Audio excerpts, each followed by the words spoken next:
Déjeme saludar al maestro Ricardo Sevilla, periodista de larga trayectoria, al que también me están atacando en redes sociales, porque como yo soy el Don Corleone de los youtuberos y seguramente alguien en su cabecita se hizo a la idea que yo les digo lo que tienen que decir o hacer, o porque creen que el maestro Ricardo Sevilla es el tejedor de propaganda, se creyeron a Raimundo Rivapalacio, pues creen que lo que dice Luis Guillermo lo platicamos con Sevilla, o lo que dice Sevilla lo consensa con nosotros.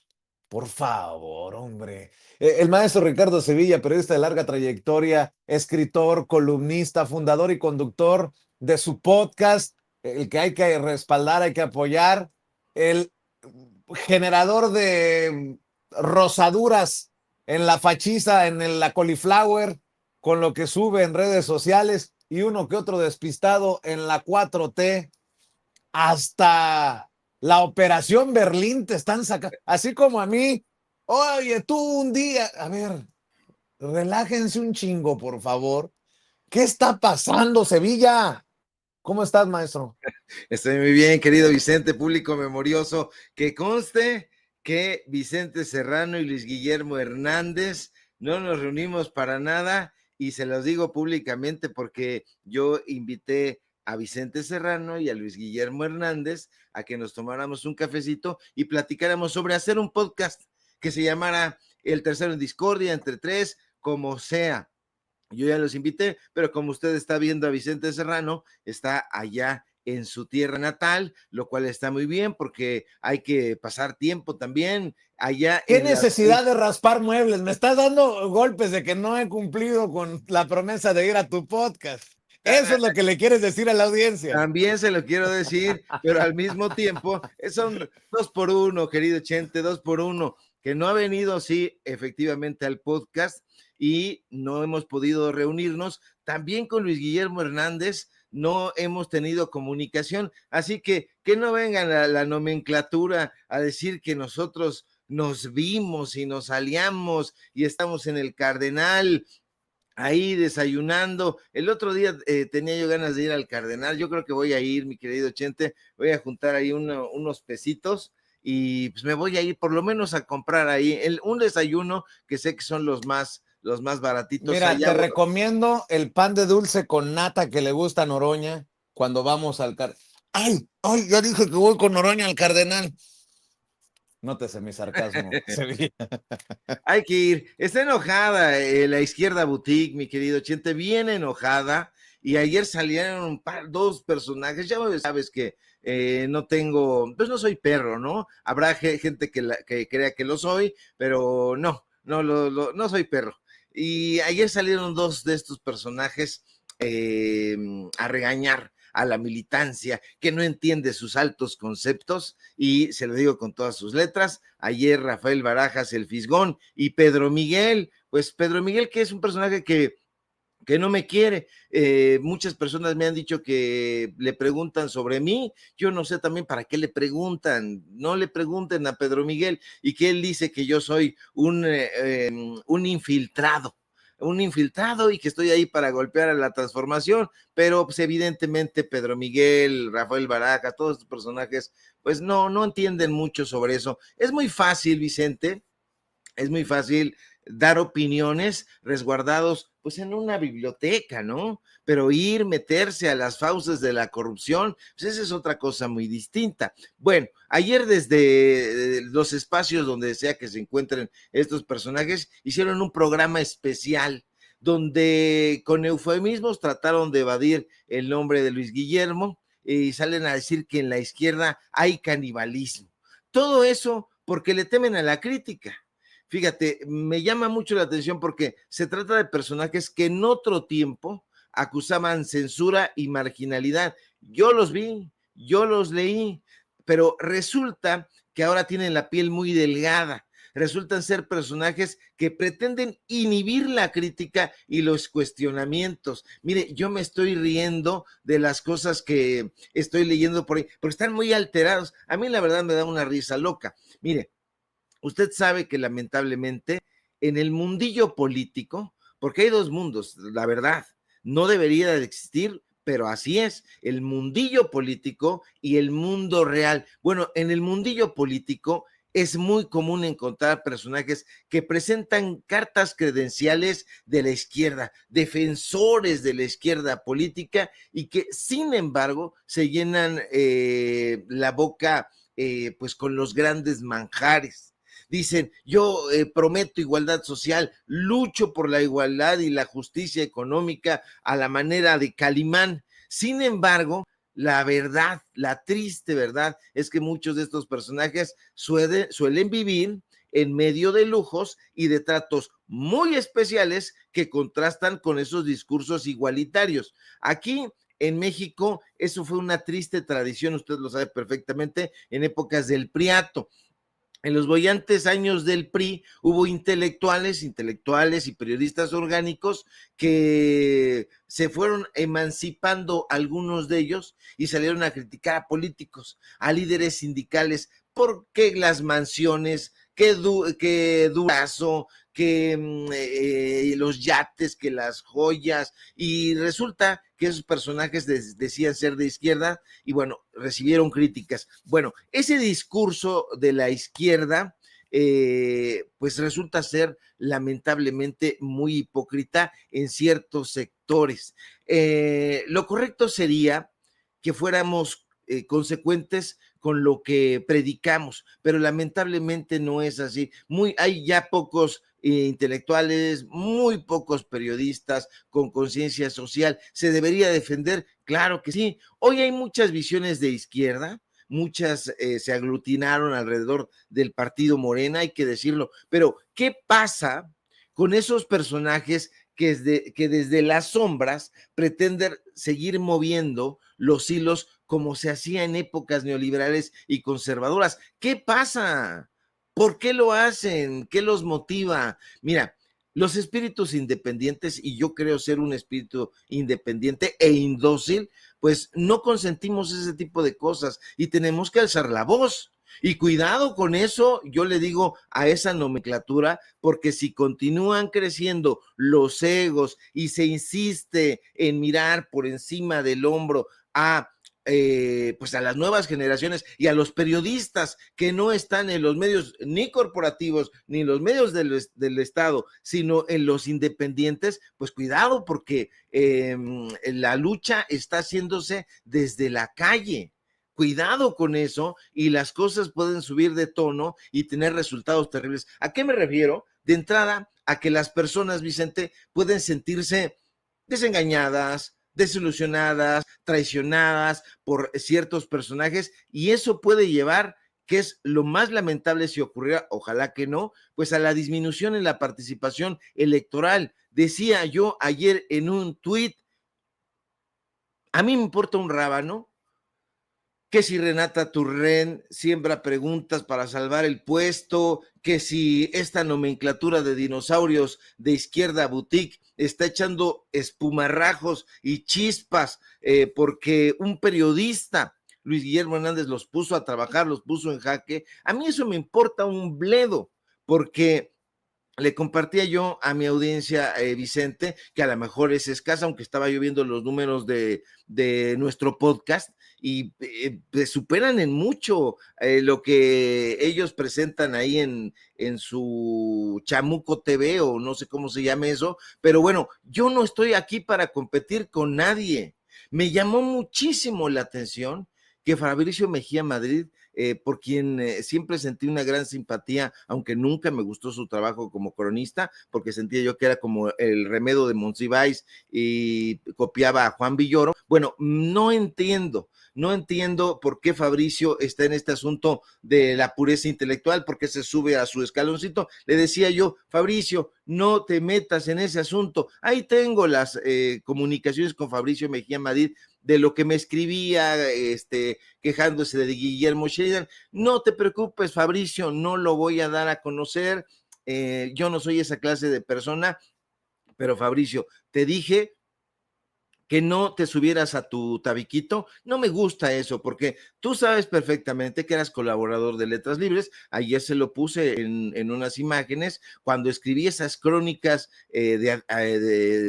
pues con la boca abierta de admiración a Café Tacuba, a Rubén Albarrán, las cartas que le enviaba a Guillermo Sheridan, que le llamaba señor director a Enrique Krause, desde Letras Libres. Ahí está Luis Miguel Aguilar Camín, que lo exhibió en su momento desde la revista Nexos, donde Fabricio colaboraba, pidiéndole que publicara unas crónicas en la revista Nexos. Entonces, no nos pongamos en ese plan. Efectivamente, me pueden hacer sacar que el asunto de la Operación Berlín. ¿Usted cree que a mí me molesta el asunto de la Operación Berlín? No, a mí nadie me descubrió haciendo campaña sucia en contra de nadie. Nadie me descubrió. O sea, yo le puedo decir que podría estar ahí metido, pero yo decidí a sacar a relucir toda esa investigación que además conocí de primera mano. Si yo le contara, nunca se escribió el libro de Operación Berlín, todo lo que hubo en ese momento, de frente, detrás, a los lados, una madeja bien interesante, pero pues yo trascendí eso y dije, bueno, ya está. Hizo caer Enrique Krause. A mí me gustaría saber si alguno de estos personajes de la nomenclatura se ha batido las botas, ha caminado las calles de México y ha estado ahí. Y no digo acompañando al político en turno, y no digo acompañando y lanzándole fanfarrias al presidente López Obrador, sino ellos. No, es muy fácil decir que nosotros somos puros y somos de izquierda. Yo, mire, pa' pronto, yo no soy o sea, yo soy un periodista de barrio, Vicente, un periodista de barrio, tú lo sabes, la gente lo sabe también. Hace poco me buscó alguien de por acá, del barrio, y me dijo, ¿dónde estás viviendo? En la misma casa de siempre, de toda la vida, porque yo no tengo un solo contrato, y le reto ahí a cualquiera que lo saque, incluso al imbécil de Julio Cerroa, que es un pendejo. Ya lo dije que era un pendejo. Bueno, yo siempre lo he pensado y sé como que estamos en un lugar sin censura, y lo vuelvo a pensar. Yo creo que ese tipo de cosas son absolutamente innecesarias. Lamentablemente, Vicente, la guerrilla interna entró por la puerta principal, amenaza con destrozarlo todo si algunos personajes no se bajan de su tabiquito. Así que cuidado, señores de la nomenclatura, no hagan ese tipo de expresiones, porque está muy cañón que la gente los respalde. Yo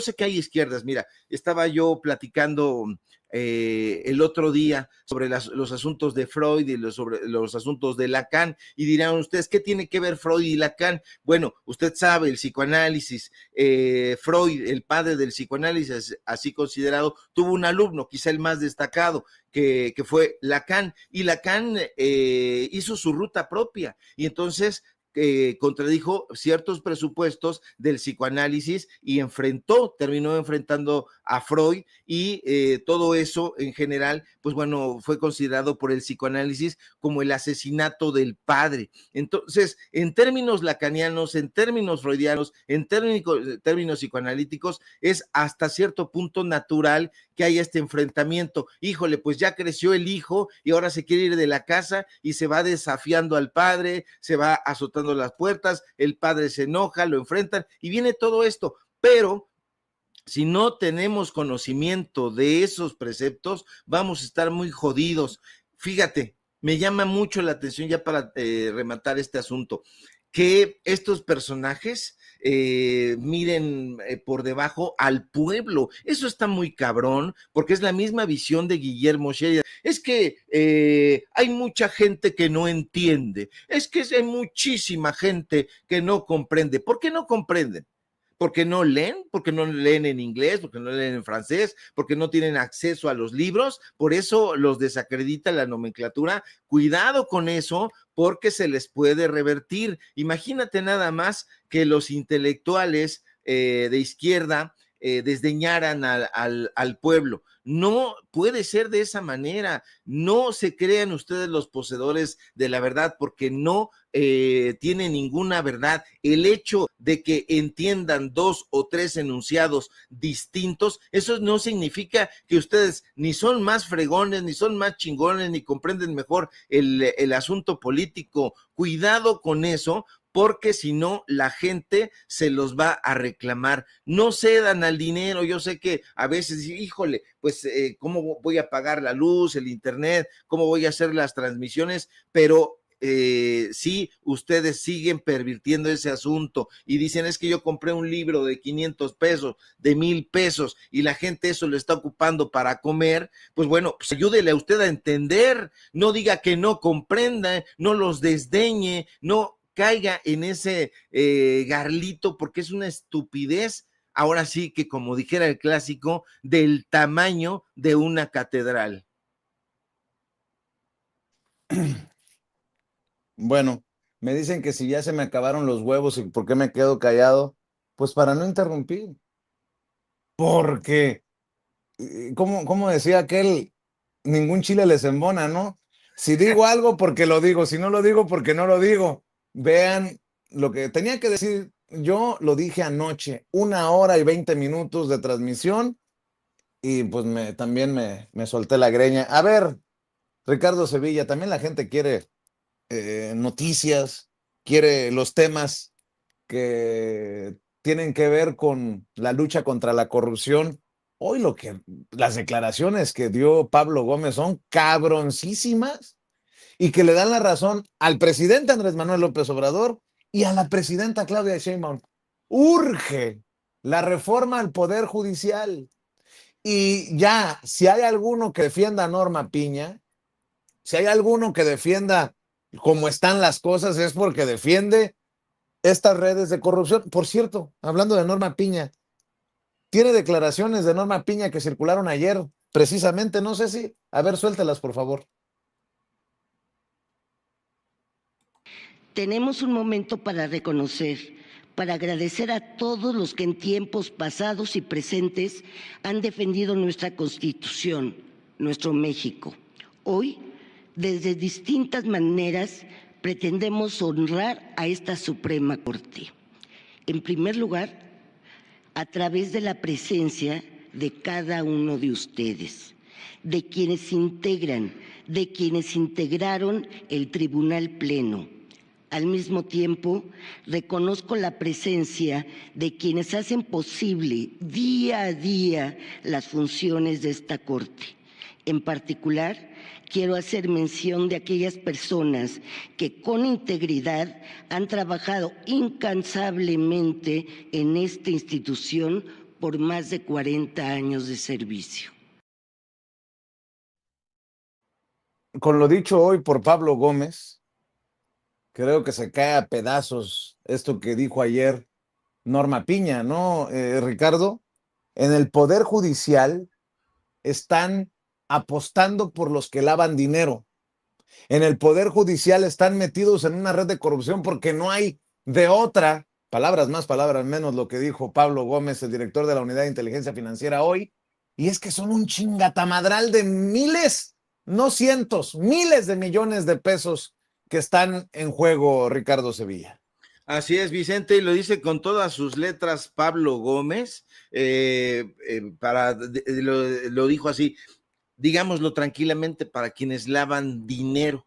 Y también me llama mucho la atención, yo creo que Pablo Gómez es uno de los grandes personajes de la transformación. A mí me llamaba mucho la atención el interés que le ponía incluso el propio presidente López Obrador cuando exponía. Ahora también concita el mismo interés de parte de la presidenta Claudia Sheinbaum, y no es menor el bagaje que tiene Pablo Gómez, y que tampoco le tiembla la voz al decir esto. Es la gente que lava dinero. ¿Dónde? En el Poder Judicial, porque efectivamente una cosa es, como apunta Pablo Gómez, la interpretación errónea de las leyes, pero otra es que ya estos juzgadores en su mayoría están bailando al son del dinero, al son del crimen, al son del narcotráfico. Ahora está exhibiendo, son más de 6,000 personas físicas y morales, y sale a relucir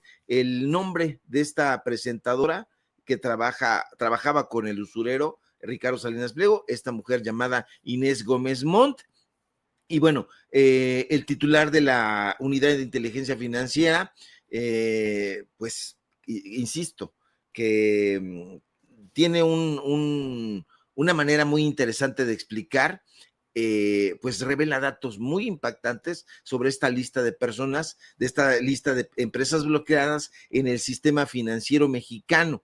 Y hay que ver esas listas con muchísimo detenimiento, porque de acuerdo con el informe, actualmente hay más de 6,000 personas físicas y morales bloqueadas. Ya estaba yo viendo ahorita, justamente cuando estaba antes de entrar al en vivo acá en Sin Censura, estaba viendo que ya salió Héctor Aguilar Camín a hacer la democión. Ya sabe, para ellos todos son dictaduras, y ahora dice la dictadura fiscal o cosa semejante. Bueno, eso está muy bien desde mi punto de vista, Vicente, porque el trabajo de la UIF representa una medida preventiva. ¿Para qué? Para interrumpir el uso de recursos presuntamente ilícitos en la economía nacional. Solamente un descerebrado, solamente un imbécil querría que hubiera recursos ilícitos circulando y emponzoñando todo en la economía nacional. Ahora, uno de los casos más destacados es evidentemente el de esta presentadora, de Inés Gómez Montt, y de su esposo, Víctor Manuel Álvarez Puga. Usted lo sabe, es un caso emblemático. Incluso la presidenta le dice a Pablo Gómez, a ver, pásate para acá para que platiques un poco más sobre el asunto. Si usted no lo tiene ahorita en contexto, es muy interesante, porque a pesar de que ambos personajes son buscados por la FGR, la Fiscalía General de la República, por delitos de delincuencia organizada y operaciones con recursos de procedencia ilícita, pues ¿qué cree? Que las cuentas bancarias de estos malandrines fueron desbloqueadas por una orden judicial. Orden judicial. ¿A qué se refiere esto? Se lo vuelvo a explicar. Bueno, les permite utilizar el sistema financiero sin ningún tipo de restricciones, es decir, pueden hacer uso de esos recursos económicos, de esa lana, sin ningún ambaje, pese a que mantienen los dos órdenes de aprehensión en su contra. Son prófugos de la justicia, y aún así el Poder Judicial los arropa. Y si eso no es trapear el piso con las leyes, entonces yo no sé qué lo sea. Recordemos, para dar un poquito más de carnita al asunto, que el desbloqueo de sus cuentas fue ratificado por el tercer tribunal colegiado en materia administrativa, que considera que la UIF, fíjese nada más, vulneró el principio de seguridad jurídica al bloquear sus recursos sin una debida fundamentación y motivación. Así lo dice. Entonces, este fallo no solo es desaseado, Vicente, sino es una auténtica inmundicia. A mí me pone francamente muy feliz que la reforma al Poder Judicial ya esté en curso, que ya haya personajes que no conocemos, que ahora vamos a conocer en esta ruta, pues que están aspirando a ser jueces, a ser ministros, a ser magistrados, y que va a depender de la gente quienes lleguen al Poder Judicial, a la Suprema Corte de Justicia, al Tribunal Electoral del Poder Judicial de la Federación, a los juzgados, a los diferentes juzgados, y eso está muy bien. No quisieran ellos ni siquiera hacer campaña. Mire, yo no quiero ser tendencioso, pero vea usted a la hija de Olga Sánchez Cordero, no se ve muy cómoda haciendo pues la campaña. Se ve como que eso no está acostumbrado. Hay muchos personajes que no están acostumbrados y que quisieran haber sido elegidos como solía ser, de dedazo, pero eso, Vicente, se acabó, y por eso justamente los tiene enardecidos. Héctor Aguilar Camín, ¿qué dice? ¿La dictadura qué? Algo así dijo. Sí, dijo de la dictadura, ya te lo... A ver, se Hacia la viene. dictadura judicial, Ah, dice, bueno. hacia la dictadura judicial. Oye, ¿crees que se vayan a echar unos chupes Aguilar Camín y Krause para definir cómo van a salir a expresarse? Te digo porque estoy leyendo de Enrique Krause en su columna del Reforma, La lenta asfixia de la libertad. El primer párrafo: la libertad es como el aire, solo se aprecia cuando se pierde. Es el caso de México. Imperceptiblemente, sin que se levante alguna sustancial protesta pública, el régimen ha ido asfixiando la libertad. La aberrante reforma judicial culminará el crimen. Ay, Diosito, vámonos para Cuba o para Venezuela, porque esto se va a caer a pedazos, querido Ricardo Sevilla. Mira, yo no sé si se van a aventar unos chupes, yo creo que sí, porque acuérdate que Aguilar Camín salió briago, bien briago, diciendo que extrañaba el apapacho y toda la cosa. Krause creo que guarda un poco más las formas, pero Aguilar Camín, pues es amigo de Felipe Calderón, yo creo que sí va a buscar una reunión con Krause. Acuérdense ustedes que estos hipócritas supuestamente estaban enfrentados en algún tiempo, después ya se supo que no, que hicieron una reconciliación, ya sabes, los hipócritas siempre que se pelean, que, ay no, me tocó un contrato, mejor, en fin, estos personajes, yo creo que sí se van a reunir, yo creo que se reúnen incluso periódicamente para ver de qué se va a tratar, porque estos nados sincronizados, incluso con el mismo fraseo, no son coincidencia, y yo lo sé perfectamente porque a diferencia de lo que muchos de mis críticos me dicen, es que tú trabajaste con Krause, es que tú trabajaste en Excelsior, pues sí, imagínense nada más que a los 51 años que voy a cumplir, yo hubiera nacido a los 45 años. Entonces, ¿qué hice los otros 45 años? Rascarme las barbas y venir aquí y contarle un chiste. No, pues no había otra opción. Entonces, también seamos sensatos, ¿no? Aquí yo no estoy hablando de pureza ni de ese tipo de bestialidades. Estoy hablando de que seamos consecuentes con lo que hacemos. Si usted viene a mi casa, la invito para que vea cómo estamos viviendo y haciendo el periodismo, pues ahí me juzgará usted o no, se verá con datos duros a qué me dedico y cómo no tengo yates ni ese tipo de cosas. Ahora, estos personajes sí lo van a hacer y no le van a hacer asquito a las reuniones, Vicente. Fíjate, me llama la atención. El hijo del borracho de Felipe Calderón, quién sabe cuántas veces se habrá acercado a su padre y entonces al padre le ha de haber rugido el hocico a Bacardí, a tequila, a brandy, a lo que usted quiera.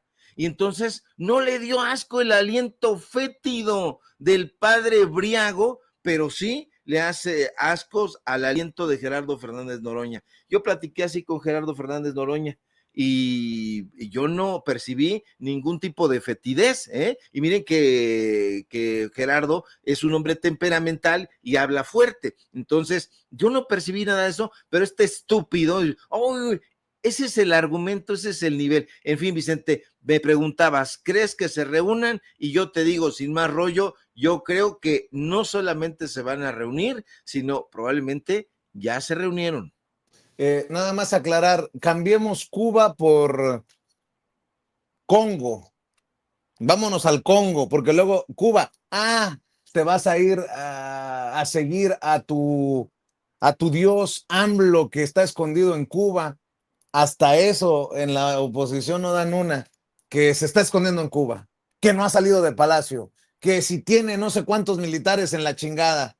Puta madre, El Pedro qué. Ferriz ayer preguntaba por Andrés Manuel López Obrador, ¿dónde estás, Andrés Manuel López Obrador? Llorando, y lo extrañan. Todos los días están pensando en él y habrá probablemente algunos maliciosos hasta que se estén tocando en las noches, pero bueno, pues muy sus asentaderas pateadas, dirían aquí en mi barrio. Bueno, Ricardo Sevilla, ya que dejaste ardiendo el rancho, ¿por qué no cerramos invitando a la audiencia a tus espacios, a tus esfuerzos? Le duela a quien le duela, le pese a quien le pese. Claro que sí, querido Vicente, público memorioso. Sígueme, por favor, en mis redes sociales, en X, @Sevilla Crítico, en Facebook, Ricardo Sevilla, así nada más, en Datos Duros Podcast. Ahí está nuestro nuevo episodio y mañana va otra aspirante a ministra, ella actualmente magistrada. ¿De quién se va a tratar? En un momento más le voy a contar ahí en nuestras redes sociales y por supuesto síganos aquí en La Familia Sin Censura, que hace tanto enojar el director de ese espacio a la nomenclatura a la que no se le debe. ¿Y yo por qué? ¿Y yo por qué? Pues, ¿por qué los haces enojar? ¿Por qué? Esa es la pregunta. Son incriticables. No, pero yo qué he dicho, hombre, claro. Ya me clavaste con sin albur, mi querido Ricardo Sevilla. Bueno, está bien, maestro. Pues para esto ¿cómo se? Nos alquilamos. Para eso sirve también Sin Censura. Te mando un abrazote, Ricardo. Otro. Cuídate, el maestro Ricardo Sevilla, hablando con nosotros sin censura.